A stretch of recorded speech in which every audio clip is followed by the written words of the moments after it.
Hi everyone, the Gazette has a new name. It's now called Nostalgia USA, and each month it's getting better. A real entertainment experience. And within each issue there will be special pricing on selected oldtimeradiodvd.com collections, only available to our subscribers of the Nostalgia USA. Take advantage today by subscribing at oldtimeradiodvd.com. Nostalgia USA, special pricing. What a combination. Go to oldtimeradiodvd.com today. You'll be glad you did. Let's now join our featured presentation.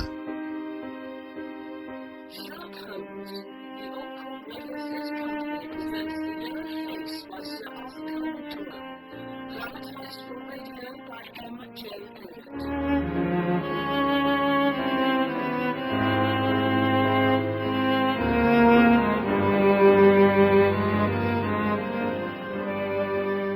Publishing these short sketches based upon numerous cases from 20 events,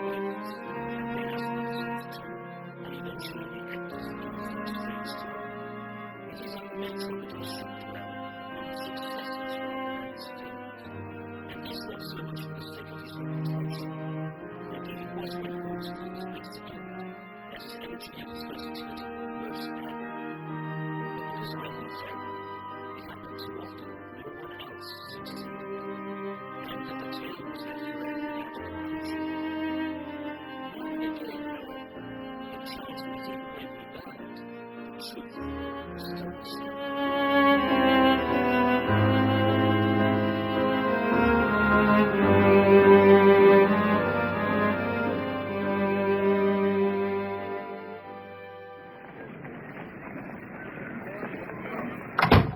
Holmes, you can be somewhat trying at times. Now tell me you don't feel better for that stroll in the park.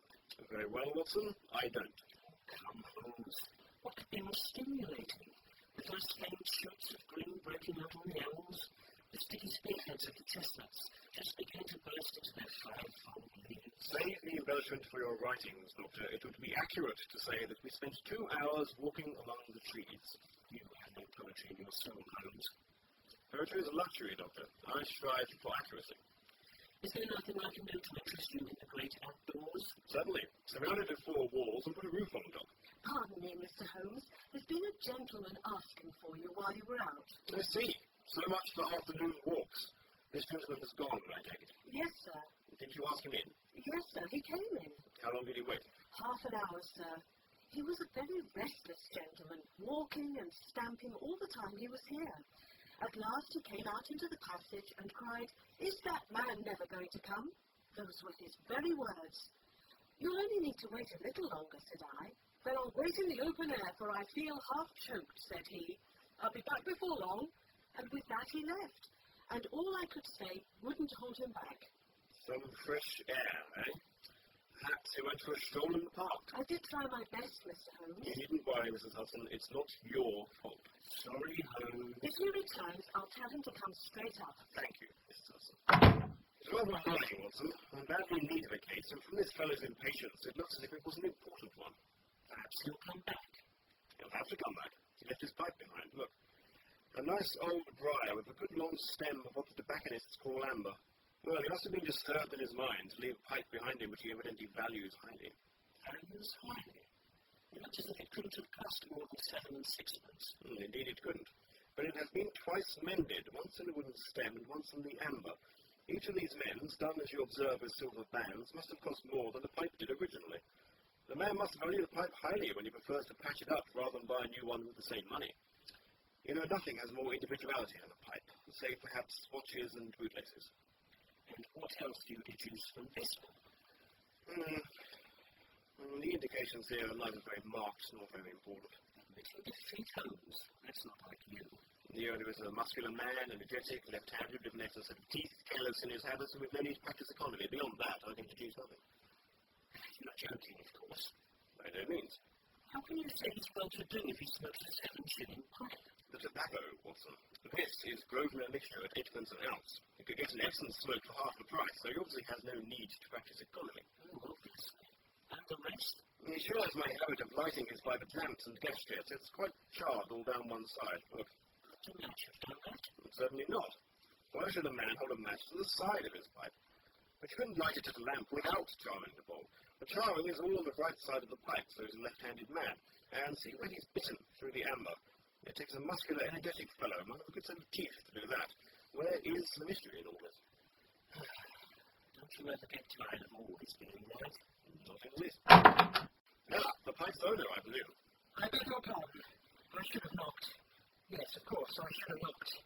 I'm a little upset, and you must put it down to that. Please, Mr. Monroe, sit down before you fall down. Yes, I shall. Who told you my name? How do you know me?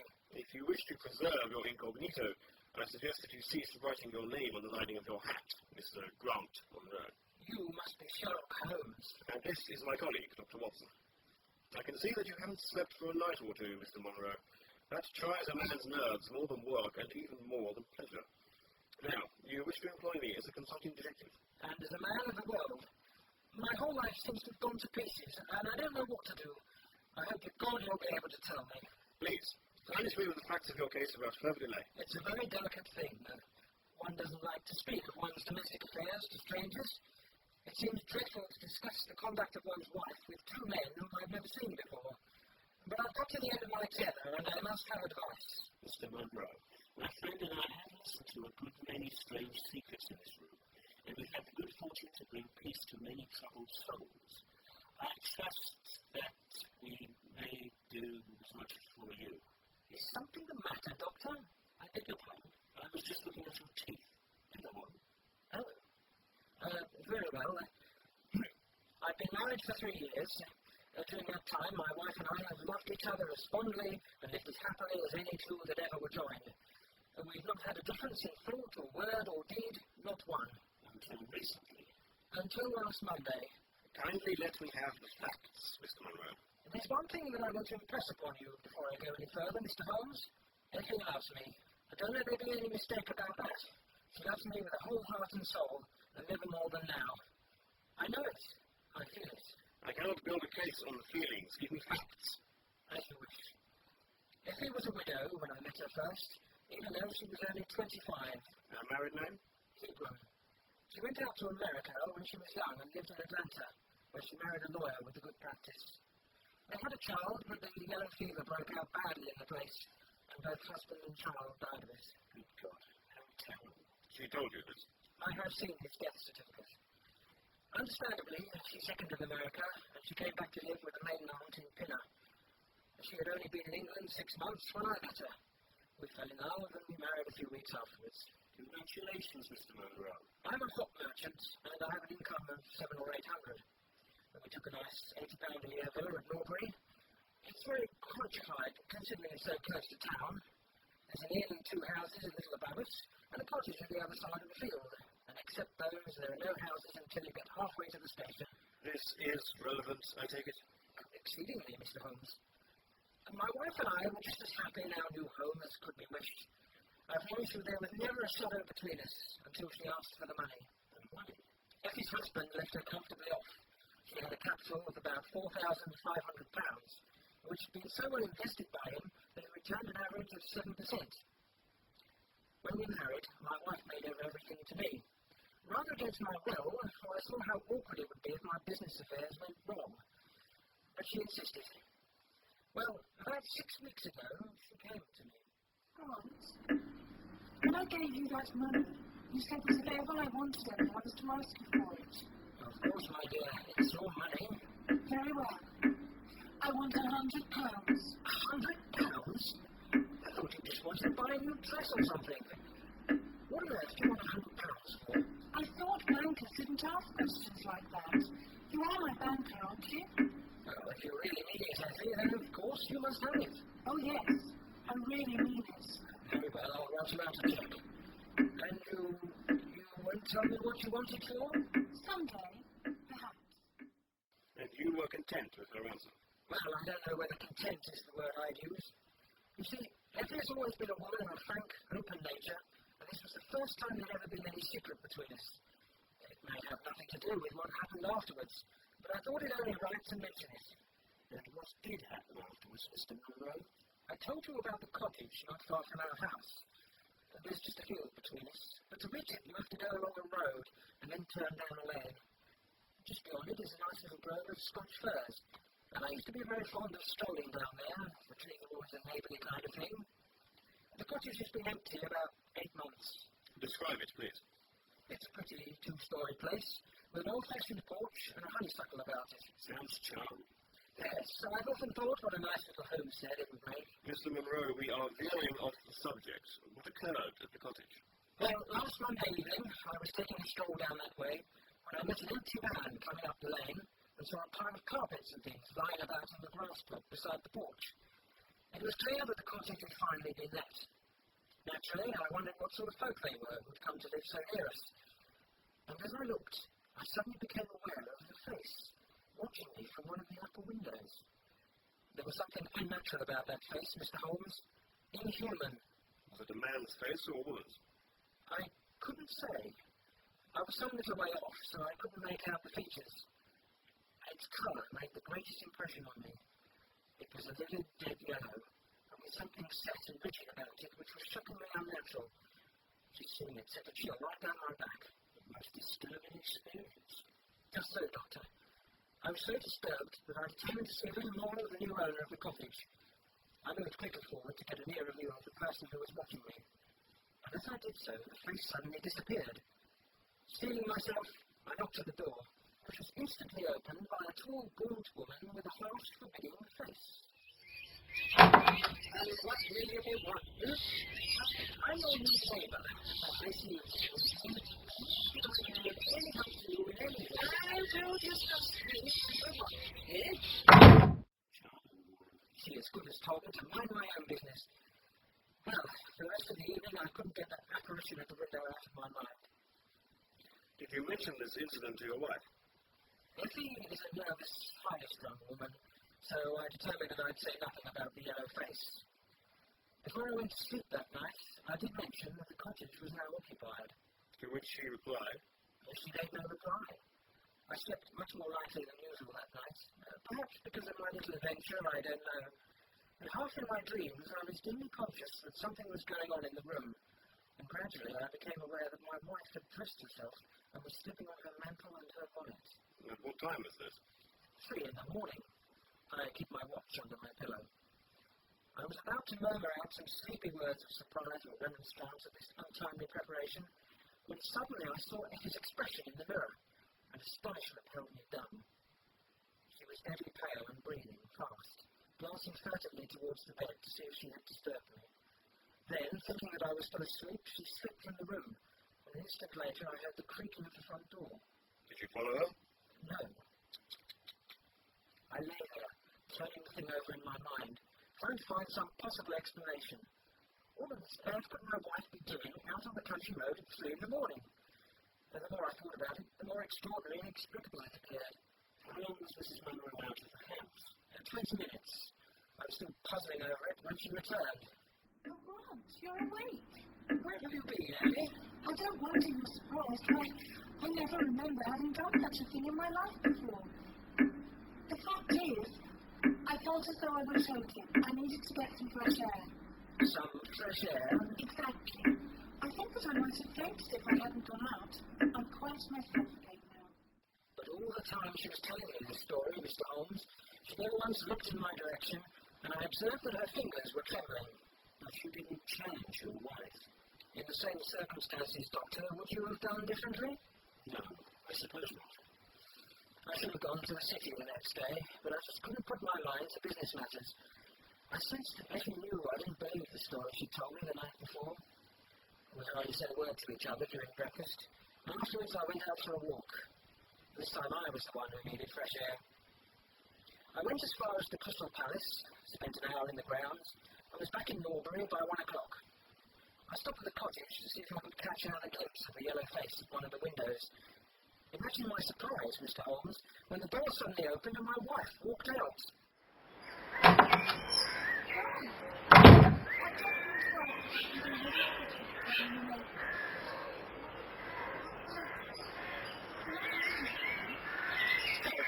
This is where you went last night. You think I can't tell you? What is your I didn't, Grant. I only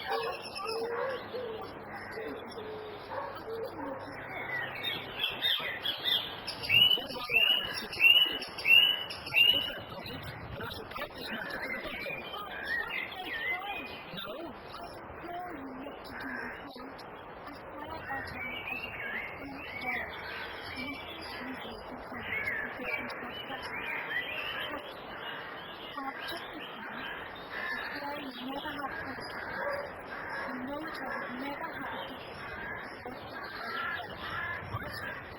And I can't explain to you. Trust me.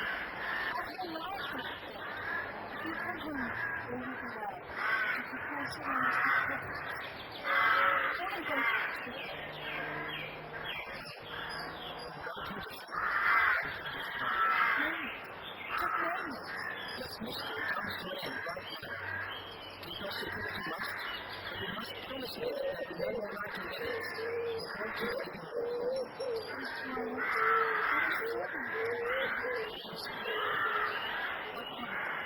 It'll be just as well. On the way up to the house.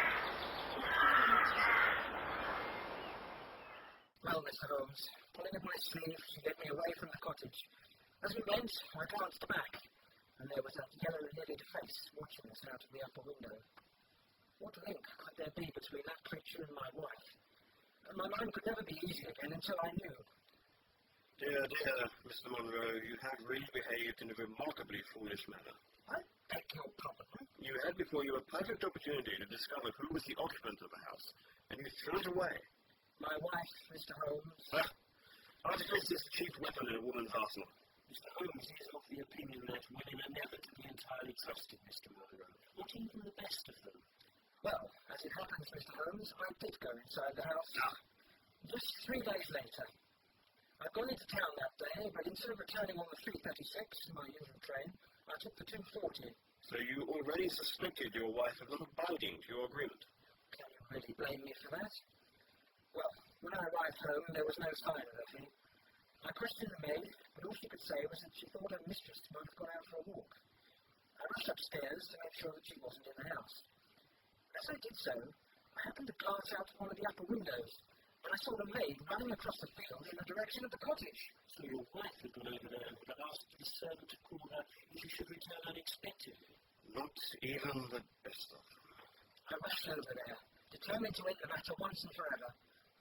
I saw my wife and the maid hurrying back along the lane, but I didn't stop to speak to them. In that cottage was the secret which was casting a shadow over my life. I vowed that it would be a secret no longer, come what may. I didn't even knock when I reached the door. I just turned the handle and rushed in. And what did you discover? A kettle was sitting on the fire in the kitchen, a large black cat curled up in a basket, but no sign of the Scotswoman whom I'd seen before. I ran into the other room, but it was equally deserted, and then I rushed up the stairs, only to find the 2 other rooms empty. There was no one at all in the house. No one. The furniture and pictures were common and vulgar, save in the one chamber, at the window of which I'd seen the strange face. And that was comfortable and elegant, and all my suspicions rose into a fierce bit of flame when I saw that on the mantelpiece stood a copy of a full-length photograph of my wife, which had been taken only at my request 3 months ago. I'm truly sorry, Mr. Monroe. I stayed long enough to make certain that the house was absolutely empty. And then I left it, feeling a weight at my heart such as I'd never had before. My wife was waiting for me in the hall as I entered my house, but I was too hurt and angry to speak with her. And pushing past her, I made my way into my study. She followed me, however, before I could close the door. I'm sorry I broke my promise, Holmes. But if you knew all the circumstances, I'm sure that you would forgive me. Then tell me! I can't, Grant, I can't! So you tell me who's living in that cottage, and to whom you've given that photograph, there can never be any confidence between us. Now let me go. When did this occur? Yesterday, Mr. Holmes. But I've not seen her since, nor do I know anything more about this strange business. It is the first shadow that has come between us, and it has so shaken me that I don't know what I should do for the best. Suddenly this morning, it occurred to me that you were the man to advise me. So I come to you now, and I place myself unreservedly in your hands. If there is any point which I have not made clear, pray question me about it. But above all, tell me quickly what I am to do, for this misery is more than I can bear. The face at the window.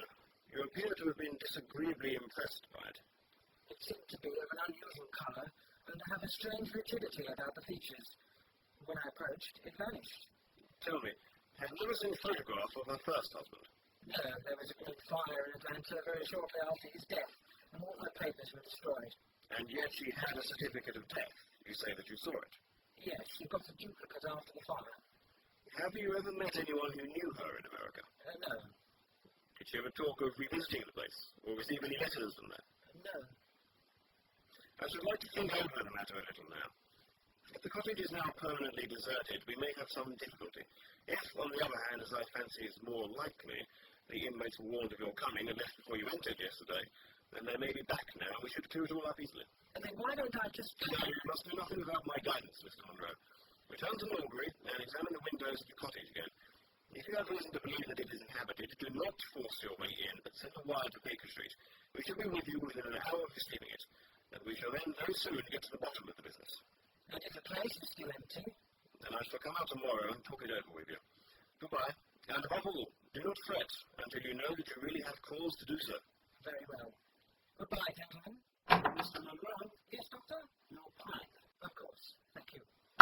I'm afraid that this is a bad business, Watson. What do you make of it? It had a lucky snap. Yes, there's blackmail in it, or I'm much mistaken. And who's the blackmailer? Well, it must be the creature with the yellow face who lives in the only comfortable room in the place and has Effie Monroe's photograph above his fireplace. Why on earth would a blackmailer put a picture of his victim on display? A very pertinent question, my dear doctor. I would not miss the case for worlds. Upon my word, there is something very attractive about that livid face of the window. That's not the way Grant Monroe was struck by it. I take it you have a theory, Holmes. A provisional one, but I shall be surprised if it does not turn out to be correct. This woman's first husband is living in that cottage. Her first, the dead husband? Why do you think so? How else can we explain her frenzied anxiety that her second one should not enter it? The facts, as I read them, are something like this. This woman was married in America. Her husband developed some hateful qualities, or perhaps contracted some loathsome disease and became perhaps a leper or an imbecile. She flies from him at last, returns to England, changes her name, and starts her life as she thinks afresh. She's been married 3 years and believes that her position is quite secure, having shown her husband the death certificate of some man whose name she's assumed. When suddenly her whereabouts are discovered by her first husband, or we may suppose by some unscrupulous woman who has attached herself to the invalid. A Scotch woman. Just so. They write to the wife and threaten to expose her. She asks for £100 and endeavours to buy them off. They come in spite of it, and when the husband mentions casually to the wife that there are newcomers in the cottage, she knows in some way that they are her pursuers. In some way? Don't interrupt, Watson. She waits until her husband is asleep, and then she rushes down to endeavour to persuade them to leave her in peace. Having no success, she goes again next morning, and her husband meets her as she comes out. She promises not to go there again, but 2 days afterwards, the hope of getting rid of those dreadful neighbours is too strong for her, and she makes another attempt, taking down with her the photograph which had probably been demanded from her. In the midst of this interview, the maid rushes in to say that the master has come home, on which the wife, knowing that he would come straight down to the cottage, hurries the inmates out of the back door into the grove of fir trees, probably, which Monroe mentioned was nearby. In this way, he finds the place deserted. I shall be very much surprised, however, if it's still so when he reconnoitres it this evening. Well, Doctor, what do you think of my theory? It's all surmise. Perhaps. But at least it covers all the facts. I doubt whether the evidence will lend itself to any other interpretation. Have I ever been wrong before? Yes. When? The Musgrave case. The Musgrave case was one of my earliest successes. That's the murderer got away. Ha! A mere detail. I am not retained by the police to supply their deficiencies. My deductions are correct in every particular. What are you always saying? It is a capital mistake to theorize before one is in full possession of the facts. Well, when new facts come to our knowledge, there will be time enough to reconsider. In any case, I'd be very much surprised if my solution doesn't prove to be correct. But for now, we can do nothing until we have a message from our friend.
Monroe, I presume.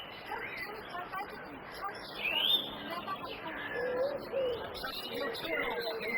Let go of me. I'm going to settle this matter once and for all. Just there.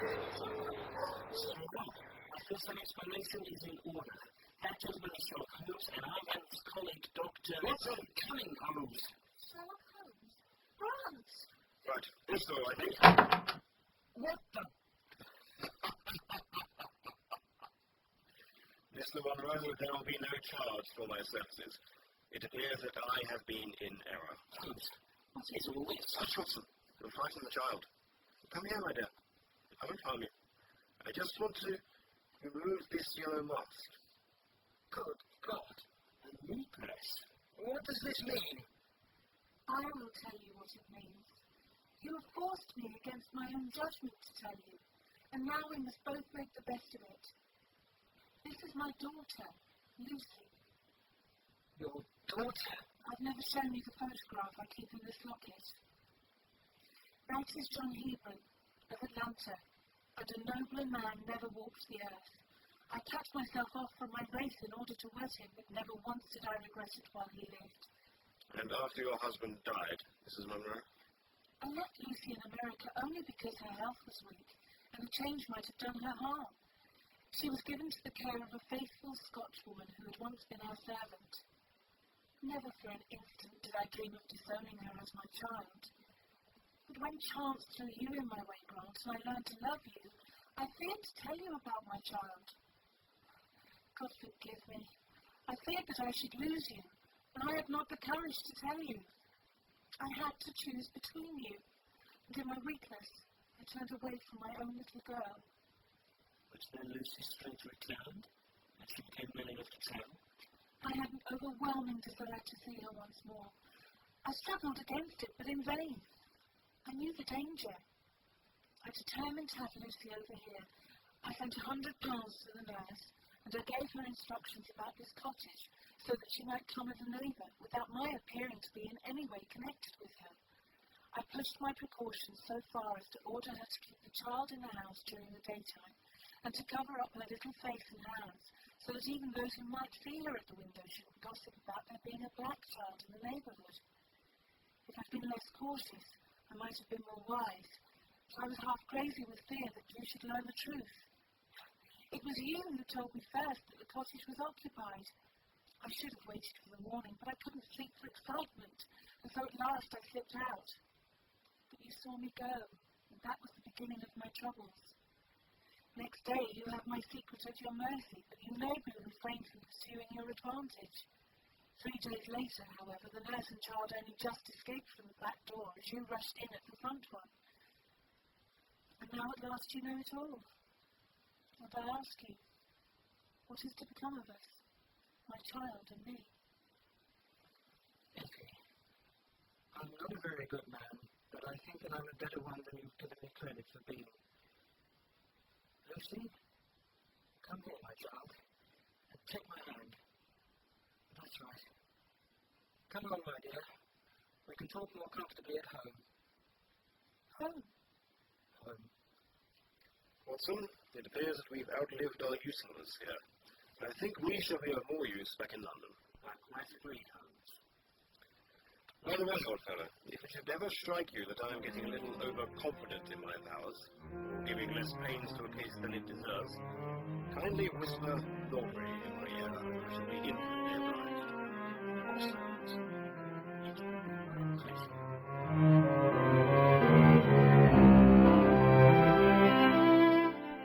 You have been listening to the Old Court Radio Theatre Company in The Yellow Face by Sir Arthur Conan Doyle, dramatised by M.J. Elliott. The American composer is Sherlock Holmes and Dave Hawkes as Dr. Watson, with Mark Preston as Grant Monroe and Tracy Hammond as Effie Monroe. Lindsay Lloyd played Mrs. Hudson and the announcer was Andrew Budd. The play was directed by Roger Johnson and produced by Dennis Rockard for House Productions.